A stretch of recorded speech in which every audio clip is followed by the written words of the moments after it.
Hi, I'm Karen Hurt, and I'm here with a very special Thanksgiving edition of Asking for a Friend. And I am delighted to bring on Dan Rockwell, otherwise known as the Leadership Freak. Dan writes a daily leadership blog, which is so impressive to me that he every single day for so many years has been writing this blog. And I actually got to know Dan when I was a little baby blogger. I just started it. He was so generous with his time to introduce and help me to get grounded in this. So this is a real special treat for me. And Dan has been, recognized, great leadership speakers, all kinds of great awards and accolades. And so we're here today to talk about gratitude. And I reached out to Dan because I have been particularly reading some of the writing that he's been doing around gratitude, and it's been incredibly powerful. And I think so needed during this really hard time. And I said, Dan, could we talk about how do you stay grateful even when times are hard? So Dan, thank you so much for joining us. Hey, Karen, it's great to be with you. Thanks for the invitation. And thanks for the idea of talking about gratitude together. Really appreciate it. Oh, good. I'm really looking forward to it. So let's start by just a working definition of gratitude. What do we mean when we say be grateful? Right. Well, when I started writing about this, I made a decision for myself that I would do a gratitude journal through the month of November and then write some about it online. And by the way, it's not even a journal. It's just a little notepad that I use. And I only write one thing a day in. I've done this before, and I tried to write like 5 things a day, but I'm so ungrateful I couldn't think of 5 things a day. And then I became ungrateful about my gratitude list. So anyway, I started doing it. And the definition I'm using is that for gratitude, you want to recognize and acknowledge benefit or advantage. And the reason I like the definition, there's an or and an. Recognize and acknowledge benefit or advantage. So there's no emotion in the definition. I feel like we can behave our way into emotion versus wait to feel it and then do it. So for me, gratitude is I want to recognize and acknowledge. It has to be expressed. Recognize and acknowledge gratitude. Benefit or advantage. Something that's come to me. So that's my working definition. Short, like the blog.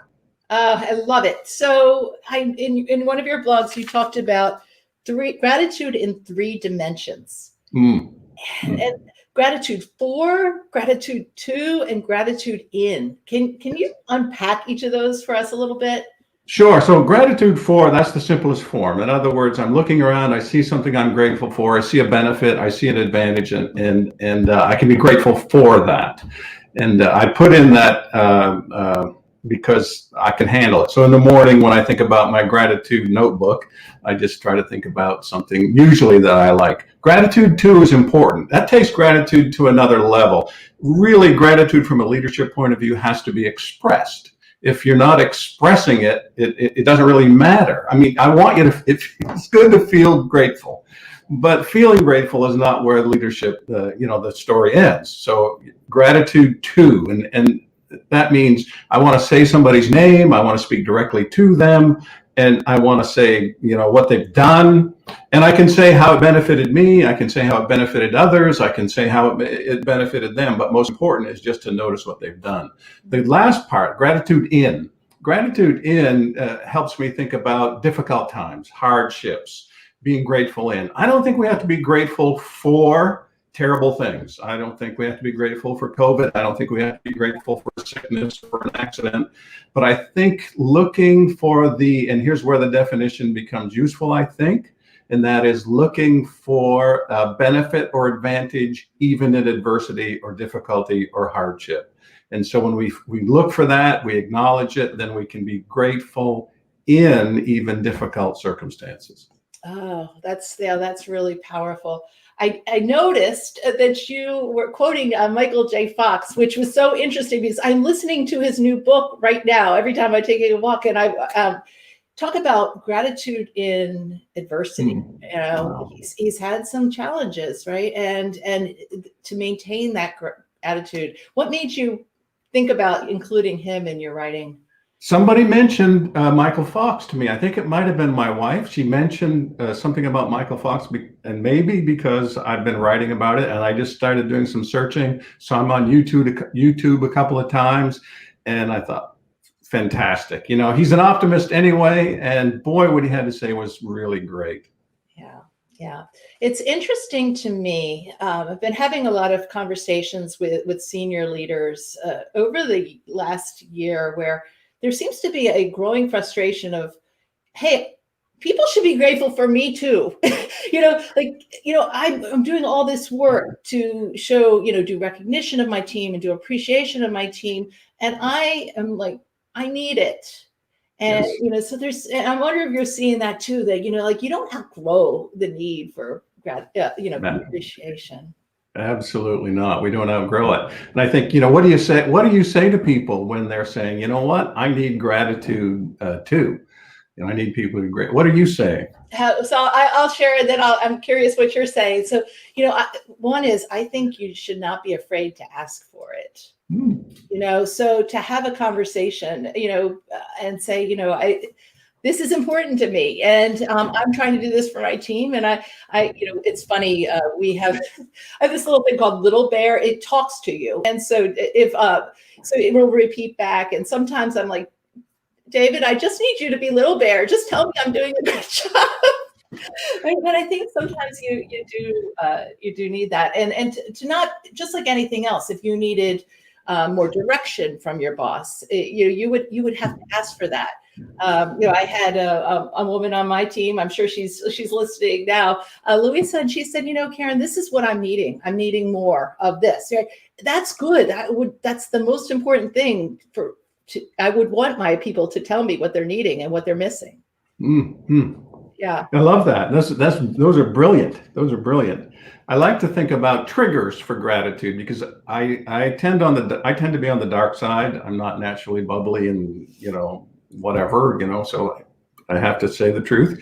So I look for these triggers. And if I start to feel like I need something, maybe that's a trigger for me to give that to someone else. I mean, it's not the answer to receiving it, but I would suggest this too. And I heard this quite a while ago. I think it was John Acuff who told this to me. And I don't know as if he still does it, but he used to get together once a month with a friend of his, and they would call for breakfast, and they would call it the bragging table. And they got to say things to each other like, I'm so thankful I got this. I'm so excited about this. I'm doing this, because you don't want to talk about yourself all the time to people, but they designated a time. And maybe, we just get some friends together and say, let's be thankful to each other. Here's the other thing I thought of, Karen, as you were doing this, and something that I'll do sometimes. People will say, oh, I really loved your talk. I did, whatever. Yeah. And I will say, well, what did you like about it? And I give them sort of a runway to talk good about what they learned, but that also makes me feel good. You know what I'm saying? So it makes you feel good, and it also helps you to know what's resonating. Right? Absolutely. Yeah. Love that. Yeah. You get more of what you encourage and celebrate and less of what you ignore. And so if you ask your clients, hey, what's working, then you know what to give them more of. I love it. Yes. Yeah. So you talk about the 7 impossibilities of gratitude. I read it 4 times, Dan. I thought that was so interesting. So you talk about worry and complaining and anger and bitterness. Which of those impossibilities should we talk about? Wow, I don't know, because here's what I love: the concept that there are certain things you can't do when you're practicing gratitude. And I'm trying to use this language of practicing gratitude. Very intentional. I'm going to recognize and acknowledge benefit or advantage. I'm going to do this on purpose. I'm not being a hypocrite. It is, it's my aspirational self. And it's something I believe is good, something I value. So I'm going to look for it. I'm going to practice it. And what I've learned is it's pretty hard to think hatefully about someone when I'm practicing gratitude, even if it's not about them. It's I can be angry. I can be an angry person, and it's pretty hard to be angry and be grateful at the same time. So that's where that came from. I was actually walking. I was on the landing in our house, and I was thinking some bad thoughts about a couple of people. Then I started thinking about my gratitude practice, and it was very difficult for me to think bad thoughts about people and be grateful at the same time. So I think it's a great benefit. Oh, that's interesting. It's like the loving kindness meditation, where you wish good things for people, even if they are people that are frustrating you. And that sometimes I have to do that. The people who anger me, I hope you are happy. I hope you are healthy, and yeah. So practical. What can we bring? We're all about real practical advice here and asking for a friend. So somebody is going through a hard time right now, and they're saying, "I hear you, and I want to be grateful, but it feels really hard right now." Yes. What advice would you have for someone like that? The first thing that comes to mind, Karen, is I think a gratitude practice allows us to not pretend, and it's okay. It's okay to say, you know what, this is hard. I don't like this. This is painful. This is difficult. I think when we think about gratitude, it's not like la la land. It's, again, trying to recognize and acknowledge benefit or advantage in something. So it's not necessarily that I like it. I don't like it. If I could make it go away, I would make it go away. I mean, we've all heard people tell the stories like, because I'm so glad that happened now, a year later, I had this, after the accident or whatever, I'm so different today or whatever. That's great. I'm glad for that. But honestly, while we're going through it, it just sucks. And that's okay. And I think a gratitude practice helps us. It's humbling, and it helps us learn to accept and notice. It's almost permission to say, I don't really like this. Where is there a benefit or advantage here? Mm-hmm. And so the practice is it's the journaling, it's the every day writing something down. Is that the specific of how you're doing that? Good. Yeah. Thanks for bringing me back to that. For me, it has been the little notebook once a day, and in the morning. It's the very first thing I do. And I'm doing it just for the month of November. Now I may continue it. We've heard of people who did it for a year. And honestly, it would be great if we did it every day of our lives, right? So anyway, I put it on the corner. I need a reminder. I need a trigger. So I actually did bring this with me so that I wasn't faking. I got a little pen, and I got a little notebook. It sits right on the corner of my desk. The pen goes right at an angle across it. It sits right there. In the morning, I can't miss it. And I'm actually to the place now where, what are we, 20 days into the month? I'm actually to the place now where before I walk into my office, I'm actually thinking about it. And some days it's the best I get out of my gratitude practice is that I do something in the morning. That's the best. Mm-hmm. Other days, it really does seem to stick like honey, and it sticks with me through the day, right? Honestly, I'm just glad to do that one morning practice, and then if it does frequently go to something else, then that's sort of like gravy. Nice. So I would love for anyone listening, if you want to type in any of your questions for Dan or comments, but particularly any questions asking for a friend on gratitude or appreciation. And as we're doing that, Dan, I remember one of the very first conversations that we had about writing and blogging and showing up as a thought leader in the leadership space. And you said, sometimes most often, I don't even know what I'm going to write about until the morning that I'm writing. Can you tell me a little bit about, because I know people you're the number one socially shared leadership blog, and people are loving, you're in every country in the world. How do you get your inspiration? How do you know what's on people's hearts and minds and what they need to hear? Yeah. So first of all, Leadership Freak is not read in the Western Sahara. So it's every country except. How do you know that? I get, you get this map, right? It shows where the readers are. Yeah. And it's like in Western Sahara, none. I have never had anybody. If I could just even I don't know, once this year, it would probably light up forever. I don't know. But and that's probably a glimpse into bad is stronger than good. So I look at the map and I see the Western Sahara. Right.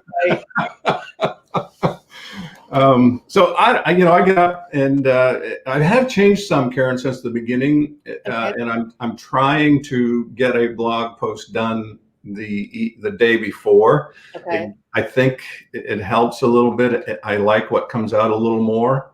However, it's not unusual, still not unusual for me to get up in the morning and put my hands on the keyboard. I love to be kind of frustrated about something. I love to think about a problem.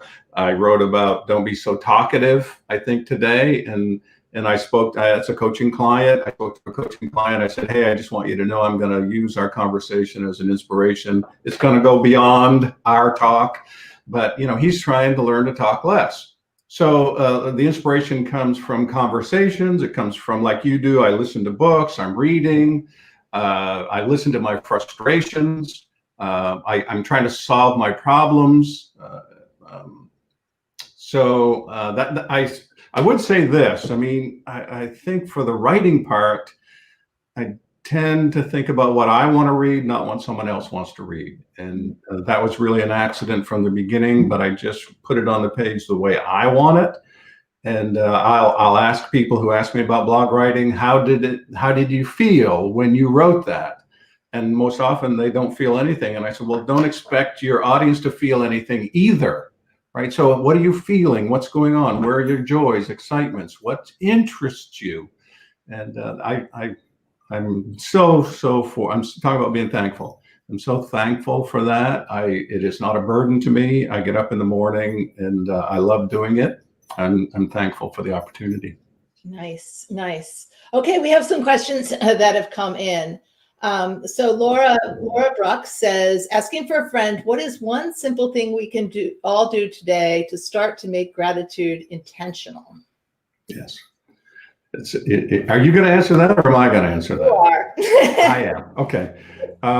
Here's the first thing, Laura, that came to mind, and that is, I think for your gratitude practice, one thing you could do is, instead of doing the little notebook like I am, is to make a commitment to at least once a day ask someone else what they are thankful for. I think there's a leaderly aspect of this, as long as we have a good trusting relationship and people don't feel like you're probing or prodding, is just go around asking, hey, what are you grateful for? And I know it's kind of weird. You got to maybe practice it a little bit, practice it with a friend, but I would say that might be an opportunity if once a day, and it would filter into your organization, you were to say, ask people, what are they grateful for? I love that. And we had a really interesting example, a variation on that theme. We were working with this tech company and he was doing this big global conference. So we couldn't have everybody on the screen at the same time. There were just way too many people.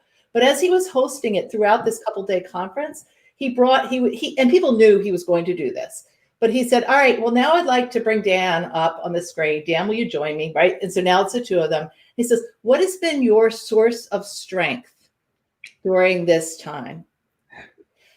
The power of those stories. I was really inspired by my grandmother who was sick, and then she hung in there, and I'm, or my children who are, have ADD, but they're doing the homeschool thing, right? Like, so it was really, it had such a human element in between all of this strategic work and other things that they were doing, but it's gratitude, right? It's getting people, and people want to talk about that stuff. Yes. Yes, yeah. The other thing, Laura, at the beginning, I started in November, and I decided to just write down one thing I'm thankful for. Notice, I'm going to say, I'm going to recognize and acknowledge a benefit or advantage. I'm going to jot it down, and it's just one thing. I was saying to Karen, I don't know if I mentioned this here or it was before. In previous times, I've like 5 things. Well, that's just too much for me, right? But I can definitely succeed with one. Almost with every practice, right? It's one thing, when you're asking your team for ideas, just one idea about this topic. So to reduce the friction. Okay. So David, my partner, says, hey, Dan, how do you balance gratitude and maintaining focus on the challenges confronting us, which requires a certain amount of dissatisfaction to maintain the work? Yeah, this is such a great question, because I think the idea might be, if you're practicing gratitude, then what that means is everything is like la la land. We're like Tiny Tim, tiptoe through the tulips, kind of thing. And I think what's important about gratitude is it actually gives the strength to deal with dissatisfactions or challenges. I think that's one of the things that's exciting about this is that gratitude is not the absence of dissatisfaction. I think it gives us grit or strength to be able to step into those dissatisfactions. The other thing I think that happens, what's happening in my own life is as I find strength and gratitude, I also have a greater permission to acknowledge dissatisfactions and then ask myself the question, okay, big boy, what do you want to do about it? Very good. So Bill Rockwell says, good to see you, Karen. Not related to Dan Rockwell. So was a trainer with the Verizon. And so it's so fun to see people who I haven't worked with in like 12 years. I was going to say, how long has it been since Verizon for you? So yeah, it's been 8 years since Verizon, but I worked with him even longer ago than that. So that's so fun. That's why I love LinkedIn Live. William, you do not look that old either. No. And then Kate says, I have a trick for being grateful. I love coffee, and on my first sip every morning, I give thanks to the universe for my daily coffee plus one other thing. Oh, that's a nice ritual. Ritual. I'd love to anybody else chime in your best practices or your questions. This is fantastic. That is fantastic. And the idea of ritual has really become important to me during these days. And that is, there's a sense of stability. There's a sense of certainty, maybe predictability. So like my little notepad or the sip of coffee, I actually bring my coffee cup down. I put it in the same place every day. And it's like a ritual to me. I've never done it before. I'm also ending my day by cleaning my desk off. I come down, I close everything down out of my computer. I come down, my desk is clean. I know exactly what I'm going to do at the beginning of the day. And those rituals, I feel like they've been extremely helpful. And I'm not really into that, you know what I mean? But it's really helped me these months. Oh, that's good. David is probably laughing very hard because I never close down my computer. He'll come up and be like, why are there 18 windows open? How can you live like this? Okay, we've got another one here. Scott Schaefer says, asking for a friend with the need to be a servanthood leader, practicing gratitude. How do you give coworkers permission to be human? Mm-hmm. So I know Scott, by the way. Thanks, okay. Scott. Good to see you. And I don't know about you guys. I feel like gratitude does give permission for people to be human. In other words, when you are saying, especially I like speaking to, right? There's gratitude to, gratitude for, gratitude to, gratitude in. Speaking directly to someone, I'm thankful even for you. I'm thankful that you.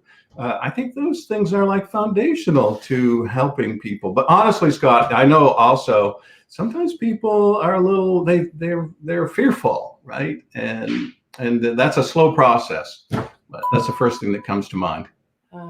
It's interesting. Sometimes people say, I don't need any gratitude. It's just my job. We got this in one of our programs the other day. Somebody says, because we were teaching appreciation and we were teaching some methodologies.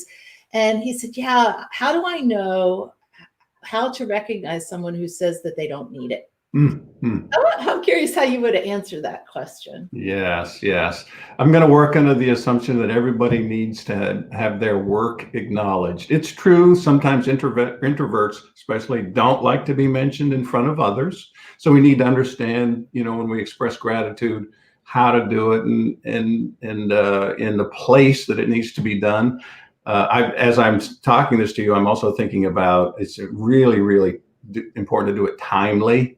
Mm-hmm. If you can, as close to something that you're thankful for. But I would say somebody who says that they don't need to have gratitude, I would still notice something that they're really expert about.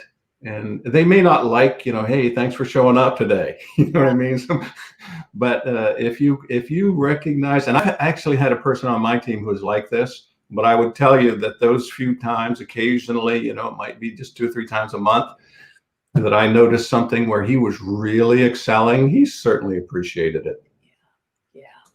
Good, good. All right, Dan, we're winding down here. So I want to ask you, what question should I have asked you that I haven't, so that you can make sure that you leave us with your wisdom, any more wisdom that we I don't know if you're going to get any more wisdom, I think, you could have asked me what's the best thing I've done this month, and it would obviously be just that daily gratitude practice. I believe it is. I think it's one of the most transformative things we can do for ourselves and for others. If we just, it's so powerful, so simple, it's free, and just bring this practice in, and it really has made November better for me. I'm so glad. Well, Dan, I just want to thank you so very much for joining us. It's been a delight to catch up again. Yes, thank you, Karen. I so appreciate it.